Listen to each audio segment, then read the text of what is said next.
Welcome to The Cow Behind the Barn, a podcast exploring humanity, the world, and the divine as experienced and interpreted by an artist.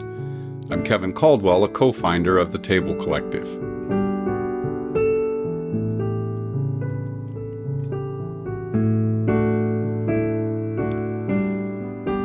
A podcast exploring humanity, the world, and the divine. Woven into the podcast introduction is the map of everything I've covered over the past 26 episodes. Inspired by the question in episode 2, where and when did I begin, I've looked at the cosmos, time, and consciousness. 26 episodes, one per week, and so half a year. Now, without rehashing everything I've covered in that process, I think it's good to open with a summary of how I've come to see things.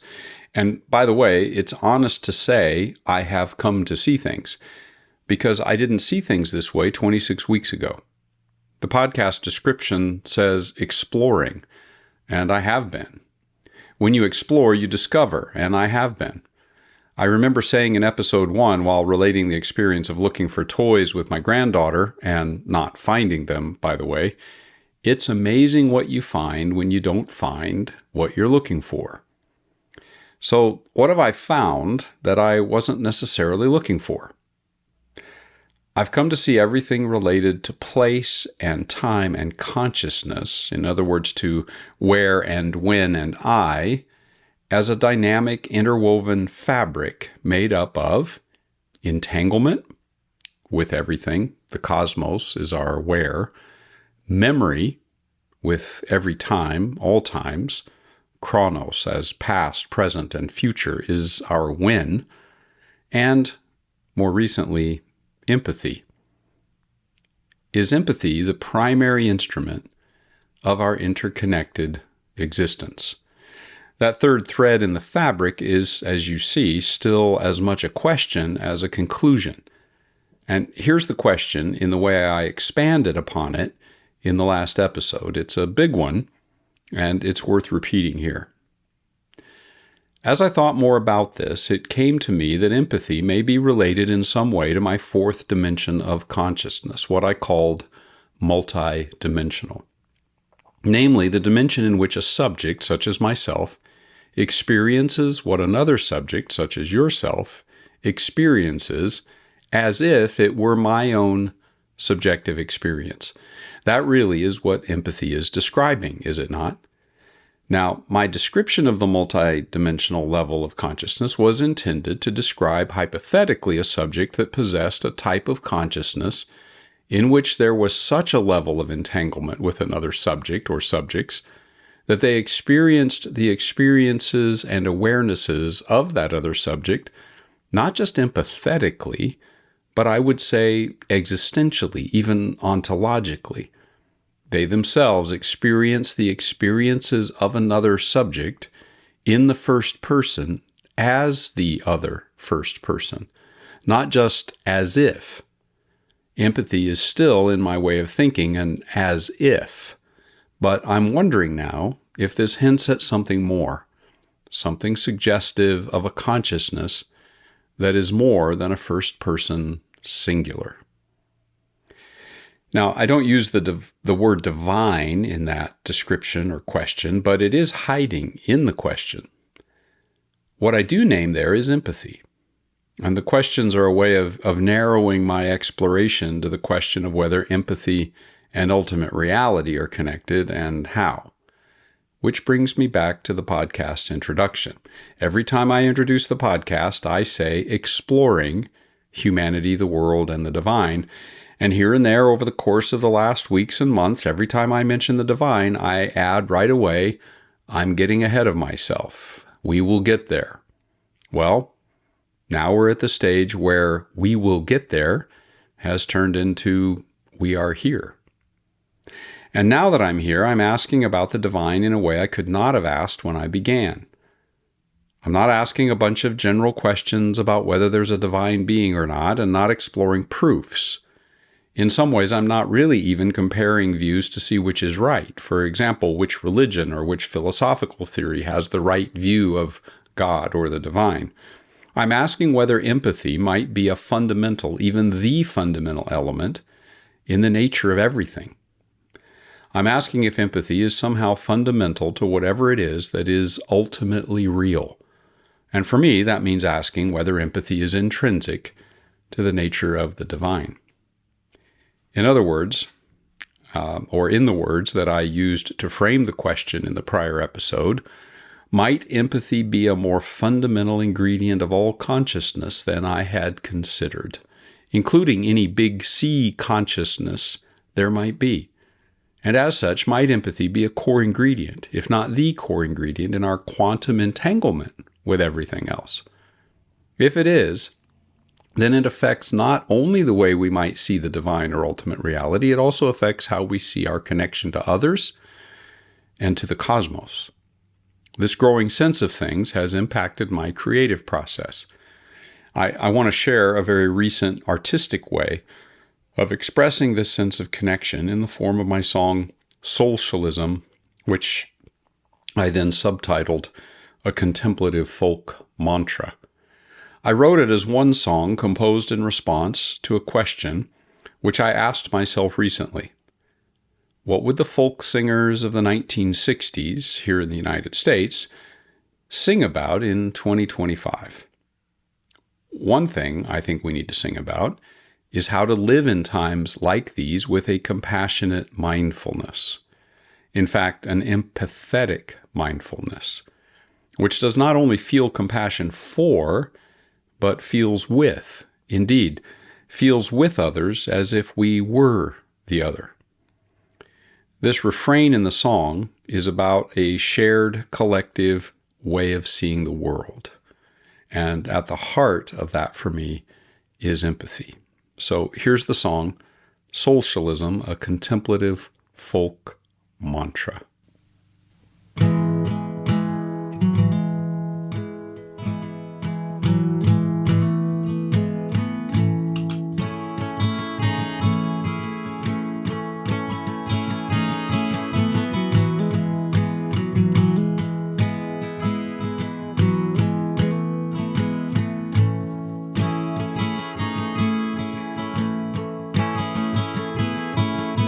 Everything belongs to everyone.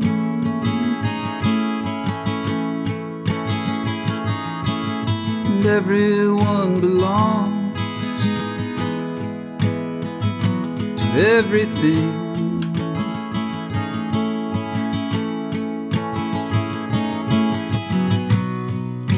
We vote for empty promises. We want power on our side, doing the right thing in the wrong way turns truth into a lie.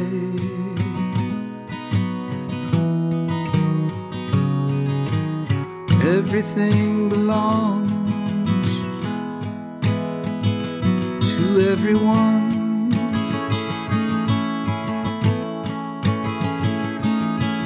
And everyone belongs to everything.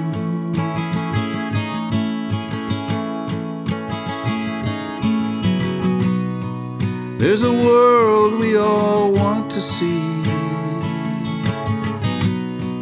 but to make that dream come true means letting go of everything. Lay down all we're clinging to.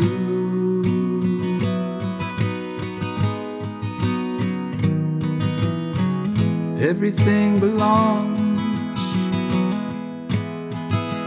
to everyone.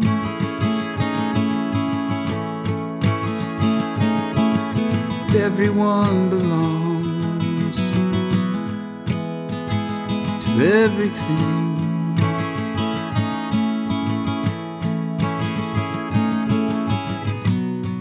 We all breathe from the same sky, touch the same stars with these eyes. How long is it gonna take till we finally realize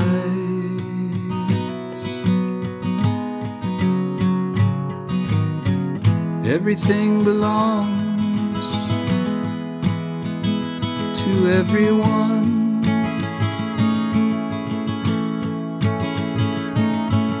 And everyone belongs to everything.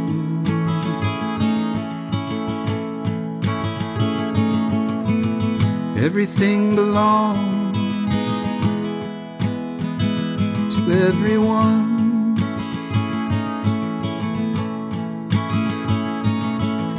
Everyone belongs to everything.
Now, typically, I approach every question through the lenses of physics, philosophy, and religion, but this time I'm changing course.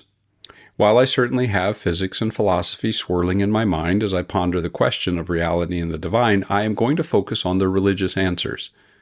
Why this narrower focus?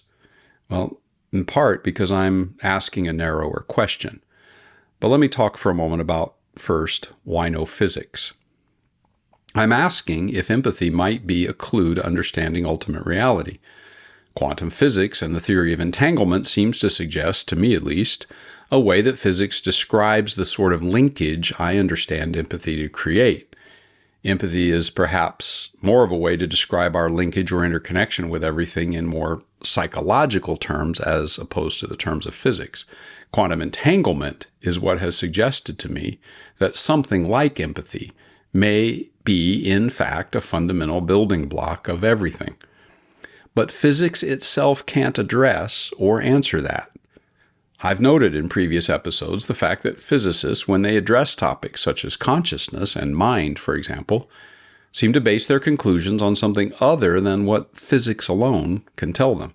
They seem to rely on philosophy and religion, whether consciously or unconsciously. Well, then why no philosophy? Why am I not bringing in more input from that world? In so-called Western philosophy and religion, philosophers and religious thinkers address questions which tend to mirror each other or even actively engage with each other around the same issues. Theologians, for example, tend to use the same categories as philosophers in the West. In the so-called Eastern religions, one would be hard-pressed to distinguish what is a religious versus a philosophical theory. So, when I'm talking about the divine and ultimate reality, if I focus on religion, I am indirectly also talking with philosophy. But more importantly for me, given that my question is specifically about empathy and the nature of reality, the fact is that philosophy does not really address that question, not in that way. Which is not to say that philosophy doesn't have anything to say about empathy. It's a complex topic in philosophy. Some see it as something primarily grounded in ethics and as a source of moral motivation. Others emphasize its potential limitations, biases, even dangers. But I have not found any asking whether it's a fundamental ingredient in the makeup of the cosmos. Religions do, albeit in their own unique ways. So religion it is. religion, reality, and the divine. I'm going to begin with a description of several theisms as a convenient way to frame an approach. And that comes from the Greek word for God, which is theos, and from that, theos, we get theism. Anyway, here's my list. Atheism, the theism that holds that there is no theos, there is nothing divine. Pantheism, in some ways the opposite of atheism. Pantheism holds that everything is ultimately divine. Monotheism, the view that there is one supreme divine being, although there may be other supernatural beings beyond what we can typically perceive. Then there's polytheism. This is the view that there are several or many gods, but no single supreme deity which is their source or superior to them by nature. If there is a supreme deity among some version of polytheism, among those gods, then actually we have left polytheism and gone back to monotheism. And then finally, panentheism. This is the view that everything is in the divine being. The relationship between the divine and everything else is profoundly interconnected in this view, unlike some forms of monotheism and polytheism, but unlike pantheism, not identical.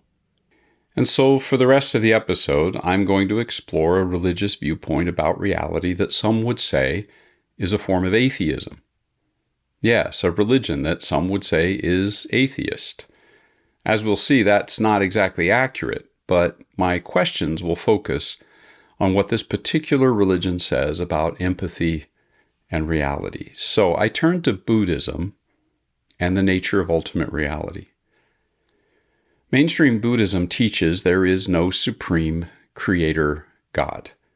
This doesn't mean there are no beings other than what we see in the so-called natural world, beings other than inanimate objects, plants, animals, and humans. Some, indeed most Buddhist traditions, acknowledge the existence of supernatural beings of some sort, which in other heritages might be understood as gods or angels or spirits. However, in Buddhism, these beings are also part of the cycle of rebirth and are not considered eternal or all-powerful, nor are they beings to be sought for help and intervention. They too need enlightenment. They need to follow the path of liberation and the cycle of suffering, the path the Buddha discovered and then taught. Because Buddhism denies a single supreme creator, it's been labeled by some as a type of atheism. It's probably closer to the truth to say Buddhism is non-theist rather than atheist. Buddha's entire focus was on attentiveness to what is, and especially on what can be known by mindful, attentive, honest appraisal of things as they actually are. So questions about the reality of the divine are questions about something that's unknowable by the sort of observation we just described. Whether or not there's a divine being is like other questions, I think, which Buddha placed in the category of things not to be concerned with, since one can't know the answers, and at least not with certainty, through observation. And thus, the questions can't serve us in getting free from the cycle of suffering caused by attachment. Indeed, ideas of the divine can be expressions of cognitive attachment in their own right when we get stuck on certain ways of seeing things. So my question is not so much about what Buddha thinks of God or the divine, but rather, what does Buddha say about empathy and its connection to whatever it is that is ultimately real? So I turn to Buddha and reality and empathy. As just mentioned, Buddha's experience of enlightenment was rooted in meditation, aimed at seeing everything exactly as it is, including oneself. Buddha's path involves what is real. What is really real, I want to say. The real. And what is that? Well, one way to get at an answer to that question is to look at how the aims of Buddhist meditation are described. And one of the main descriptions of those aims takes the form of the Four Brahmaviharas, or divine abidings, they are sometimes translated. And those four are compassion, or metta, empathy, karuna, sympathetic joy, mudita, and equanimity, upekkha. These four are one way to describe the aim of the entire Dhamma, or teaching of the Buddha. They describe the result of being free from delusion and from false expressions of the self, meaning they describe what is real, things as they are, when all the false forms and expressions are removed. It's a way of describing the real. So let me take them in turn, and I'll start with compassion, or metta. Loving kindness is another common translation of this term. Some other translations suggested are benevolence or friendliness even, perhaps well-wishing, wishing well for others. I would mentally add tenderness myself when I use this in my own meditations. From this constellation of possible translations, we begin to sense something of what metta is. And compassion does come as close to any single word if we have to select just one. Metta is not about trying to like everyone or feel nice things. It's about trying to relate to everyone, including the people we really don't like, with an attitude of kindness, or I would add tenderness. Even if someone in a given moment is acting in a very mean, even evil way, we can make the choice to respond with kindness. This doesn't mean excusing their actions or ignoring them. It can apply even if such actions need to be stopped, corrected. But our responses need to be undertaken with without a corresponding cruelty or vindictiveness. Compassion in correction is also possible. For the Buddha, compassion is one element of ultimate reality. And then there's empathy, or karuna. At the heart of this attitude is the recognition that suffering is a universal human experience. You suffer, I suffer, everyone, everything suffers. Compassion means feeling tenderness towards another, but empathy is what enables us to put ourselves in another's place and feel what they feel, to feel as if I'm you. This is not pity. It's not feeling sorry for someone. We can feel pity at a distance. We can feel pity or feel sorry for someone with a subtle judgmental attitude as well. But karuna, or empathy, is the recognition that suffering is not just yours or mine, it's ours. And for the Buddha, empathy, understood this way, is one element of ultimate reality. That brings me to sympathetic joy, or mudita. Mudita is extremely difficult to find a single equivalent word for. It can be described as taking pleasure in the pleasure of others, joy in the joy of others, joy in the successes of others. Thus the word sympathetic in the description I've chosen to use. And joy, of course. It's sympathetic joy because it focuses on the positive things in this case, the good things that others experience. And what others experience is the key phrase here. If compassion is what causes us to feel tender towards the suffering of others, and if empathy is what enables us to feel the pain of others as if it is truly ours, then sympathetic joy, or mudita, is what enables us to feel the joys of others as if they are ours. In that sense, it's also a form of empathy in the end. It's the heart's most instinctive reaction on seeing that someone else is experiencing goodness and joy without envy or jealousy, allowing ourselves just to rejoice as if it were happening to us. And for the Buddha, this kind of sympathetic joy is one element of ultimate reality. That brings me to the fourth of the four Brahmaviharas, equanimity, or upekkha. Equanimity is sometimes translated as indifference, and that makes it sound as if the goal is to not care about what happens. But that's actually not what Buddha was getting at. Indifference to suffering and joy would in fact eliminate the first three of the Brahmaviharas. So what does it mean then? If I learn to see things as they are, and if I cultivate the ability to accept what I see, good and bad, without denial and without a desire to only experience the good or to only keep the difficult and painful at bay, that's equanimity. Equanimity is, at the core, an acceptance of things as they are. Rather than being the opposite of compassion or empathy or sympathetic joy, equanimity actually can enable us to experience true versions of those. For example, a disinterested compassion, a compassion that is not wrapped up in my own self-interest, is a compassion fully free from self-interest. The same for empathy and for sympathetic joy. Equanimity enables us also to fully accept ourselves as we are, as they are, whether we like those selves of ours or not. Equanimity enables us to accept ourselves as we are. It means that in addition to enabling compassion and empathy and sympathetic joy free from self-interest, equanimity enables those qualities to be expressed with total honesty, because we aren't worried about rejecting any negative thing. We can face things as they are. Again, equanimity frees us to actually see ourselves as we are and see others as they are, which is what enables us then to respond with compassion, empathy, and sympathetic joy.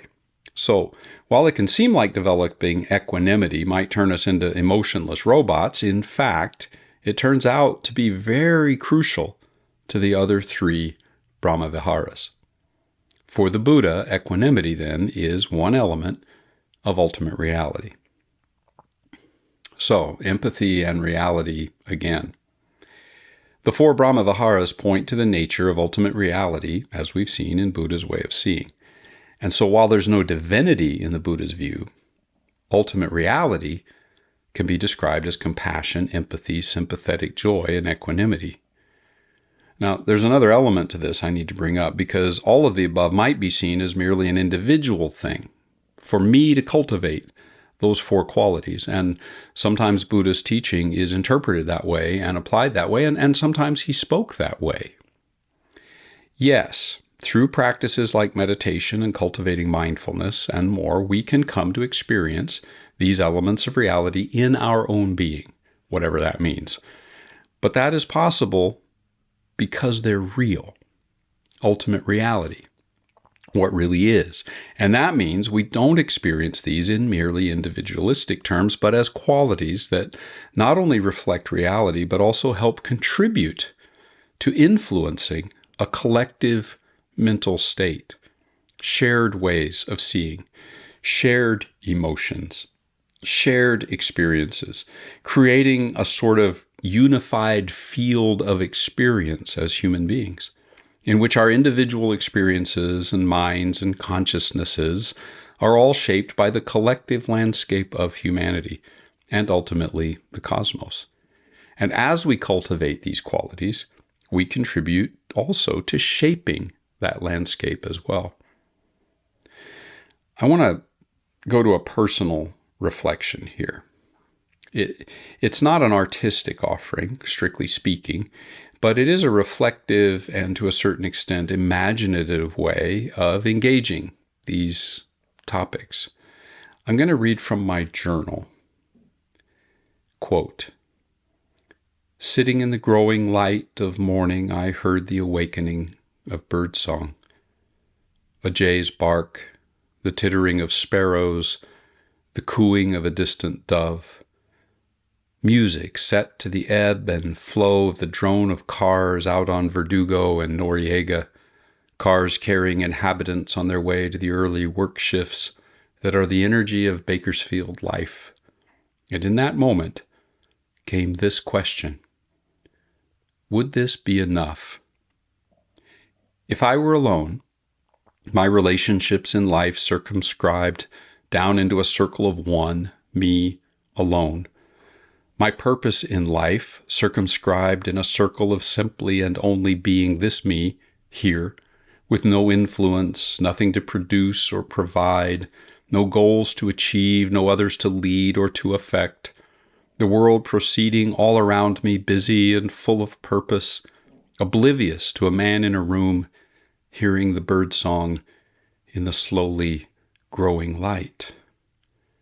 And then the thought came, if that isn't enough, to simply hear the birdsong, then every goal or achievement, all my pursuits and plans and purposes would end up tainted with the smoke of a consuming fire, the burning craving for significance, the need to matter, to achieve, but also to have it seen and applauded. If not content with the sound of a bird on the wings of a morning, then life would be defined by something other than my simply being alive and aware and awake. In some ways, I'm asking myself if I really believe what I said in episode 1 of the Cow Behind the Barn podcast. If no one is listening, if no one ever listens, does it matter? Is it worth doing? Does it have any value? And I think today I could replace each "it" in that sentence with an "I." If no one is listening, if no one ever listens, do I matter? Am I worth something, anything? Do I have any value? Did I create this for its own sake? Do I do anything for its own sake? Live life for its own sake? Am I myself simply for the sake of being this self, as fully as I can possibly be this self? This exposes my question of where and when did I begin at the level of its very root, its most profoundly existential dimension. I've been struck by the metaphysical dimensions buried inside the where and when did I begin question, and I've explored those for the previous 25 episodes in my podcast, but now I'm at the real thing, knocking on the real door. What is the question behind the question, where and when did I begin? Well, I'll put down my journal pen and come back to the podcast. If reality is compassion, empathy, sympathetic joy, and equanimity, then that is my reality too, in the sense that it is my true being, true nature, even if I'm not living in keeping with that. And I'm not.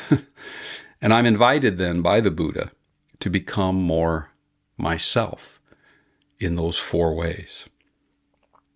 Well, yes, all this is non-theistic for the Buddha. However, I ask myself, aren't those 4 things really, in some sense, personal? Perhaps they're not descriptive for the Buddha of a singular individualistic divine being, but they do seem descriptive in the Buddha's thinking of what I will name here in my own words and not his, the collective interconnected real. And as such, the real, capital R, has personal qualities. I'm asking whether, from those 4 qualities in Buddhist thinking, empathy in particular might be the most fundamental ingredient in consciousness, both my small c consciousness and whatever big C consciousness exists. It seems the Brahmaviharas present us with 3 interwoven qualities, difficult to extract from one another. Compassion, empathy, sympathetic joy all seem tied to the same root. Empathy seems to play a crucial role in relationship with the other 2. At the very least, it certainly factors as one important element in ultimate reality and the nature of consciousness for the Buddha. So Buddhism then has provided some significant input to me for our question about empathy and the nature of what is really real. What about other religious heritages? Well, I'll explore that more, and you know what's coming next time.